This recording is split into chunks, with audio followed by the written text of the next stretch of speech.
안녕하세요, 수진입니다. 여러분들 혹시 아는 자는 좋아하는 자에게 미치지 못하고 좋아하는 자는 즐기는 자에게 미치지 못한다라는 공자님 말씀 들어보셨나요? 들어보셨다고요? 그럼 즐기는 자는 뭘까요? 여기 이 책에는요, 교수님으로 정년퇴직을 하셨나 봐요. 그래서 진정으로 즐기는 경지라는 거는 내가 퇴임을 하고 나서도 그 일을 계속 해야 하는데, 교수로 퇴직하고 나서, 선생으로 퇴직하고 나서 연구를 계속 해야 하는데, 퇴직과 동시에 아유 덧정없다 하시고는 책을 탁 놓아버리시는 거. 그럼 그건 진정으로 내가 원했던, 즐기면서 했던 일이 아니라는 거죠. 사실 먹고 살기 위해서, 돈을 벌기 위해서 처자식을 거느려야 하기 때문에 라고 말씀하시는 남자분들도 많으시더라고요. 그랬기 때문에 내가 하고 싶은 일보다는 그냥 어쩔 수 없이 했던 게 지금의 직업이라고. 그래서 퇴임하고 나면 퇴임과 동시에 그 일은 절대 안 할 거라는 말씀을 하시는 분들 정말 많으시거든요.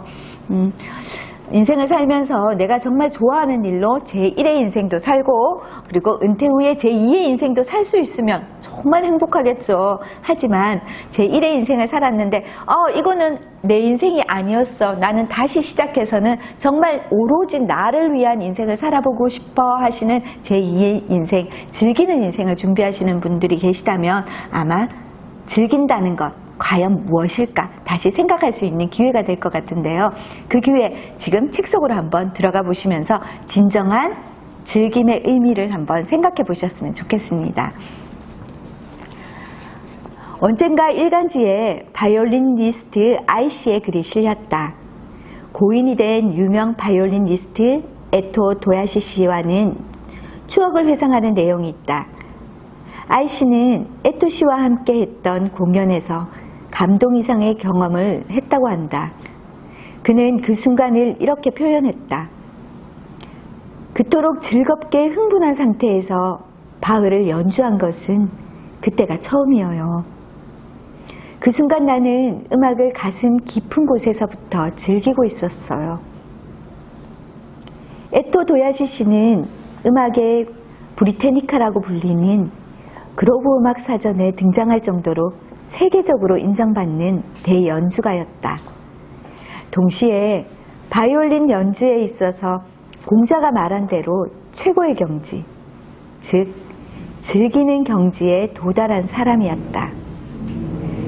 한때 그와 이웃 사촌이었던 나는 그것을 가까이에서 확인할 수 있었다.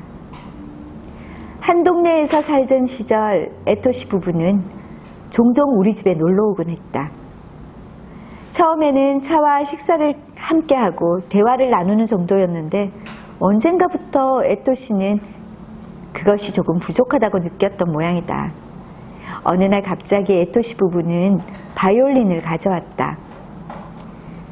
그리고 내 딸에게 피아노 연주를 부탁하며 세 사람이 실내악을 연주했다. 청중이라고는 나와 아내와 아들 뿐이었다. 세계적인 바이올리니스트를 우리 집 거실에서 감상한다는 것은 상상할 수도 없는 일이었다. 황홀한 연주를 마친 뒤에 에토 선생은 미소를 가득 머금으며 기쁜 마음을 감추지 못했다. 그는 즐거운 식사가 끝난 뒤에 그 기분을 바이올린으로 연주하고 싶어서 견딜 수 없어 했다. 언젠가 공연장에서 선생의 베토벤 바이올린 협주곡을 감상한 적이 있는데 몇 초인지 몇 분인지 모르겠지만 내 영혼이 연주장을 떠나는 것 같은 기분이 들었다. 이전에도 이후도 두 번 다시 겪어보지 못할 경험이었다. 집에 돌아와서 같은 곡을 유럽 대가의 레코드로 감상했는데 그런 감흥은 전혀 느껴지지 않았다. 나는 그가 정식 무대에서 연주할 때 출연료를 얼마나 받았는지 모른다. 그러나 엄청난 액수일 건 분명하다. 세계 어디에 가도 바이올린만 손에 잡으면 상당한 돈이 뒤따랐을 것이다. 그러나 에토 선생은 그것을 계산하지 않았다. 그는 바이올린을 머리가 아닌 가슴으로 연주하는 사람이었다. 선생 내외는 나의 환갑잔치 때도 바이올린을 연주해 주었다. 나에게는 예상치 못했던 깜짝 선물이었다. 기껏해야 감사하다는 인사 몇 마디가 사례의 전부인 것을 알면서도 그는 기꺼이 그 자리에서 최고의 연주를 들려주었다. 자신의 연주가 얼마짜리인지 계산하지 않고 그 자리에 있던 그 누구보다 그 순간을 즐겼다. 전설적인 피아니스트 블라디미르 호로비츠에도 에토 선생과 비슷한 유형이었다. 호로비츠는 집에 친구들이 놀러 오면 항상 피아노 연주를 했는데 몇 사람만 놀러 와도 흥에 겨워서 피아노 연주를 하지 않고서는 못 배겼다고 한다. 그 자리에 있던 사람들이 얼마나 감격했는가. 호르비츠 역시 스스로 피아노 연주가 즐거워서 연주하지 않고서는 견디지 못할 정도로 즐기는 경지에 이르렀던 예술가였다. 예술가에게 예술이, 학자에겐 학문이 즐거움에 이르지 못한다면 그것은 진짜라고 할 수 없을 것이다. 즐기는 경지에 이르지 않고서는 작품과 연주 또는 이야기와 행동으로 타인의 영혼을 흔들지 못한다. 이것은 살면서 내가 몸소 깨달은 진리이기도 하다. 그래서 나는 기회가 있을 때마다 젊은 사람들에게 이렇게 충고한다. 지금 자네가 하고 있는 일에 열정을 다하게. 그러나 그 전에 그것을 온몸으로 즐기게 해. 즐긴다는 것, 돈을 받지 않아도 내가 온몸을 다해서 다 해줄 수 있는 것, 그게 즐긴다는 거라고 말씀하시는군요. 열정적인 것 정말 좋아요, 그죠? 열정 이전에 충분히 즐겨라. 그리고 그 충분히 즐김 속에 열정을 발휘해라고 말씀하시고 계시거든요. 저도 강사 생활을 하다 보니 이제 어느 정도의 나이가 있으니까 학교 수업보다는 이제는 중장년으로 옮겨가야 되지 않나라는 말씀들을 많이 하세요. 사실 학교 수업의 페이보다 중장년으로 옮겨갔을 때의 페이가 훨씬 많거든요. 그러니까 강사님들이 대부분 옮겨가기도 하고 학교는 이제 초보 강사님들 하도록 두고 넌 딴 데로 가야지라는 말씀 많이 하세요. 그런데도 그만둘 수 없는 이유가 있어요. 얼마 전의 일이거든요. 제가 코로나 전에 수련관에서 청소년 스피치를 수업을 했었어요. 그랬는데 이제 코로나가 오고 난 이후로 사실은 그런 스피치 수업을 하지 않고 이제 다른 쪽으로 옮겨가다 보니까 몇 번의 컨택 전화가 오셨어요. 그런데 나중에 알고 보니 그분이 학교 선생님이었던 거예요. 몇 번 부탁을 하셔서 거절거절 하다가 이제 선생님으로 만들어 주실 수 있는 최고의 금액을 만들어 주시면서 강의 의뢰를 하셔서 이제 사양하지 않고 제가 강의를 갔었거든요.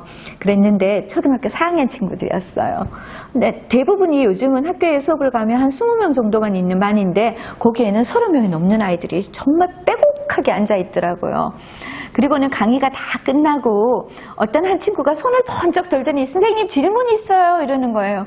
질문해보라고 했죠. 그랬더니 그 친구가 하는 말이 선생님 그렇게 유명한 사람이라면서요. 그렇게 유명한 사람이면 제가 선생님한테 사인을 받아야 하지 않나요? 라고 말하는 거예요. 그래서 너무 웃겨서 그 자리에서 막 웃었어요. 웃으면서 오케이 좋아. 그러면 수업 끝나고 사인해줄게 라고 말했거든요. 그랬더니 그 친구가 이제 앞에 나오고는 제가 이름이 뭐야? 라고 묻고 나서는 이름? 그래 수진이라고 하면 수진아 너의 행복한 삶을 응원해 라고 적어주기도 하고 또는 수진아 너는 뭐가 되고 싶어? 의사가 되고 싶어? 그래 하고는 이제 너의 꿈을 응원한다 하고는 제 사인을 크게 해줬어요. 그랬더니 세상을 다 얻은 것 같이 막 가슴에 탁 달고는 오늘 집에 가서 엄마한테 자랑해야 된다는 거예요. 그런데 그 뒤에 있던 친구가 또 나오더니 너는 이름이 뭐야? 그러니까 그 옆에 있던 친구가 선생님 왜 이름을 물어요? 이러는 거예요. 그러니까 그 사인 받던 친구가 탁 하는 말이 걔를 탁 때리더니만 너 TV에서 안 봤어? 유명한 사람은 원래 사인해야 할 때 이름 묻는 거야. 이러는 거예요. 너무 즐거운 거예요. 그런데 어느 순간인가 그 한두 명이 받아가는 사인을 보고 나도 하면서 30명이 줄을 쫙 서는 거예요. 그리고는 저한테 사인을 받아가면서 자기는 훌륭한 사람이 꼭 되겠다고, 그리고 선생님이 같이 유명한 사람 되어보고 싶다고 하면서 저한테 그 이야기를 해줬을 때, 아, 이래서 내가 이 수업에 페이와 상관없이 아이들 수업을 해야겠구나 라는 생각이 들었거든요. 내가 그 아이들에게 줄 수 있는 무엇인가가 있다는 거, 그리고 가슴 떨림이 있다는 거, 이거 정말 즐기고 있는 거 아닌가요? 정말 지금 생각해도 희열이 느껴지는 거예요. 혹시 여러분들도 여러분들의 일을 즐기고 계신가요? 혹시 그게 아니라면 오늘 즐기는 일을 찾아보는 하루 만들어 보는 건 어떨까요? 저는 아마 60이 되어도 하얀 머리를 하고 아이들을 만나러 가는 사람이 되어 있을 거예요. 여러분들도 즐기는 일 찾아보시는 하루 되셨으면 좋겠습니다. 여러분의 행복한 삶을 응원합니다. 감사합니다.